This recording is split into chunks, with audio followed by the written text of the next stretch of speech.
আপোনালোকক সেৱা জনাইছোঁ আৰু মোৰ ইউটিউব চেনেলটিলে আপোনালোক সকলোকে স্বাগতম জনাইছোঁ।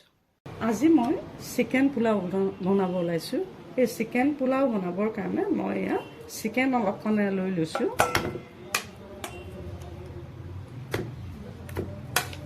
জোখমতে নিমখ দিলোঁ, জোখমতে হালধি দিলোঁ, এয়া জালুক আৰু জিৰা একেলগে পিচি পেলাই পেষ্ট বনাই লৈছোঁ, সেইখিনিও দিলোঁ।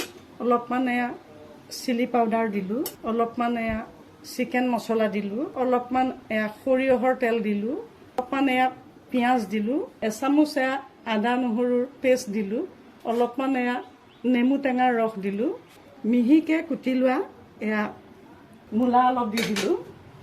মূলা এটা মিহিকৈ কুটি লৈছিলোঁ। এতিয়া মই এইখিনি সুন্দৰকৈ সানিম।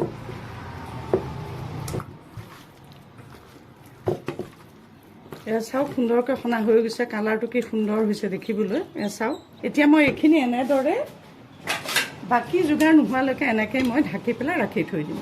ইতিমধ্যে এইখিনি সানি থোৱা সময় হৈ গ'ল। এতিয়া ব'লক কিটচেনৰ মাজলৈ সোমাই যাওঁ বাকীখিনি কৰিবৰ কাৰণে।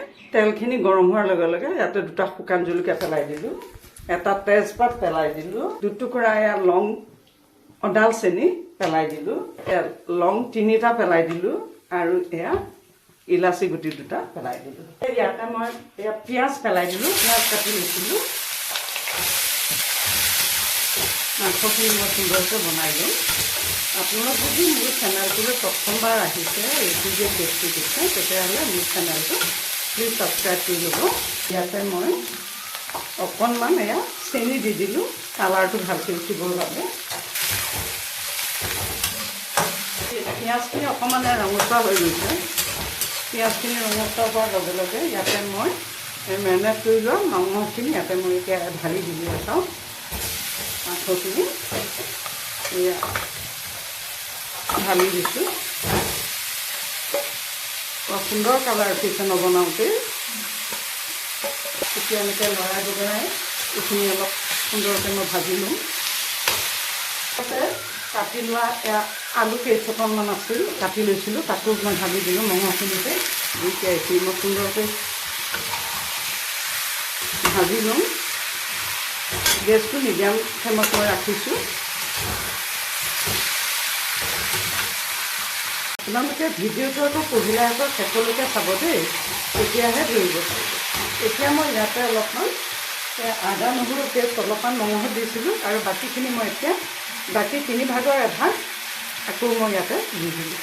আদা নহৰু আৰু কেঁচা জলকীয়া পেষ্ট ইয়াতে দি দিলোঁ। দি পেলাই মই এনেকৈ এখন্তত লৰাম আৰু লৰাই এনেকৈ ভাজিম আৰু অকণমান ঢাকনাখন মাৰি দিলোঁ আৰু জুইটো আৰু অলপ কমাই দিলোঁ। এয়া চাওক, ইতিমধ্যে মঙহৰ পৰা ইয়াত মঙহে ইয়াত তেলটো এৰি দিছে। এয়া দেখিছেনে, ইয়াত তেলটো এয়া উতলি আছে। চাওক, এয়া তেলটো এৰি দিছে মঙহে। এয়া যিহেতু এইটো এৰি দিছে, এতিয়া মই কি কৰিম, ইয়াতে এয়া বিলাহী, ডাঙৰ চাই বিলাহী এটা পেষ্ট কৰি লৈছিলোঁ, এই বিলাহীটো মই এতিয়া ইয়াতে দি দিম। দি পুনৰ অখন্ত আকৌ ভাজিম। এয়া চাওক, বৰ সুন্দৰ ৰেচিপি, এইটো খাবলৈ বৰ সোৱাদ হয়। এইটো হৈছে ধৰক চিকেন পোলাও বনালোঁ। মই বস্তুবিলাক সদায় চিৰিয়েলি দি যাওঁ। ইয়াৰ পিছতে মই ভেজ পোলাও দেখুৱাম, ৰেচিপি দেখুৱাম। গতিকে ইয়াৰ পিছত আকৌ ভেজ পোলাও দেখা পাব। মানে চিৰিয়েলি বস্তুবিলাক দি গৈ থকা যায় যে, সেইটো আৰু অকণমান সময় থাকি আৰু 2 মিনিটমান সময়হে উতলিব দিম। এয়া চাওক, এইখিনি সুন্দৰকৈ বিলাহীটো দিয়াৰ পিছত ইয়াৰ কালাৰটো আৰু অধিক সুন্দৰ হৈছে, এইটো আৰু অধিক ধুনীয়া হৈছে। ইয়াতে মই অলপমান পানী আছিলে, নিমখ হালধি মছলাৰ যিখিনি পানী, সেইখিনি মই পেলাই দিয়া নাই, সেইখিনি মই ইয়াতে ঢালি দিলোঁ আৰু অখন্তক মই লৰাম, উতলিবলৈ দিম। এতিয়া এইখিনি চাওক, উতলিছে, কিন্তু সম্পূৰ্ণ জোলখিনি মই ঘূৰোৱা নাই। উতলিছে, কিন্তু সম্পূৰ্ণ ফিনিচিংটো মাৰিবলৈ এতিয়াও বাকী আছে, কিয়নো যিহেতু মই পোলাও বনাম, গতিকে মই এইটো এতিয়া ইমানতে বন্ধ কৰিম। এতিয়া এইখিনি নুমোৱাৰ আগতে মই ইয়াতে এবাটি দৈ থৈছিলোঁ, দৈ এবাটি দি দিলোঁ। লাহেকৈ লৰাই দিলোঁ। দৈখিনি দিয়াৰ পিছতে এইখিনি লৰাই দিলোঁ আৰু এইটো লাহেকৈ মই এতিয়া নমাই ৰাখিম। এইটো নমাই ৰাখিম।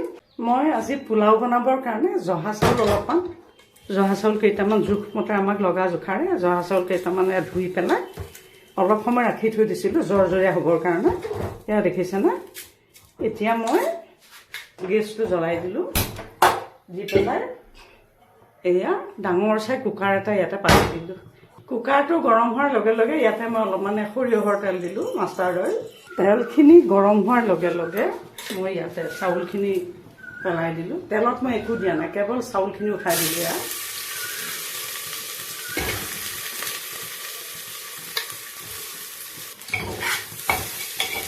আৰু চাউলখিনি মই ৰঙচুৱা নোহোৱালৈকে ভাজিম। দেখিছেনে? চাউলখিনি ৰঙচুৱা নোহোৱালৈকে মই ভাজি লওঁ। ইয়াতে অকণমান মই চাউলখিনি হোৱাৰ জোখাৰে অকণমান হালধি গুড়ি দি দিলোঁ।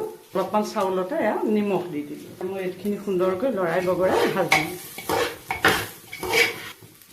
এয়া চাউলখিনি ক্ৰমান্বয়ে ৰঙচুৱা হৈছে আৰু চাউল ক্ৰমান্বয়ে সেইখিনি মই ইয়াতে পেলাই দিলোঁ।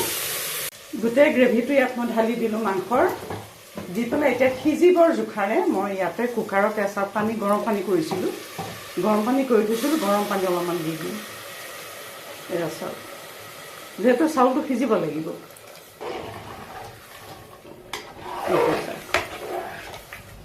এই আদা নহৰু যে অলপমান ৰাখিছিলোঁ সেইখিনি মই এতিয়া ইয়াতে পেলাই দিম। অলপমান এয়া গৰম মছলা দি দিলোঁ। এয়া ঘি দিলোঁ 1 চামুচ। ডাঙৰ চামুচৰো এচামুচ হ'লে ভাল হয়, মই আৰু অলপমান দি দিওঁ। ঘিটো হ'লেহে পোলাওত ভাল লাগে, নহয় জানো? কুকাৰটো এতিয়া বন্ধ কৰি দিম। এয়া চাওক, এনেকৈ কেৱল এটা চিটি মাৰি দিম। ইতিমধ্যে চাওক এইটো সুন্দৰকৈ চিকেন পোলাও প্ৰস্তুত হৈ গ'ল। কি সুন্দৰকৈ এয়া চিকেন পোলাও প্ৰস্তুত হৈ গৈছে। চাওক কি সুন্দৰকৈ একদম। গতিকে এই সুন্দৰ ৰেচিপিটো এয়া চাওক। গতিকে এই সুন্দৰ ৰেচিপিটো আপোনালোকে সুন্দৰকৈ বনাই খাব। আৰু এটা নতুন ৰেচিপি লৈ অহাৰ প্ৰতিশ্ৰুতিৰে আজিলৈ মই ইমানতে সামৰিলোঁ। ধন্যবাদ।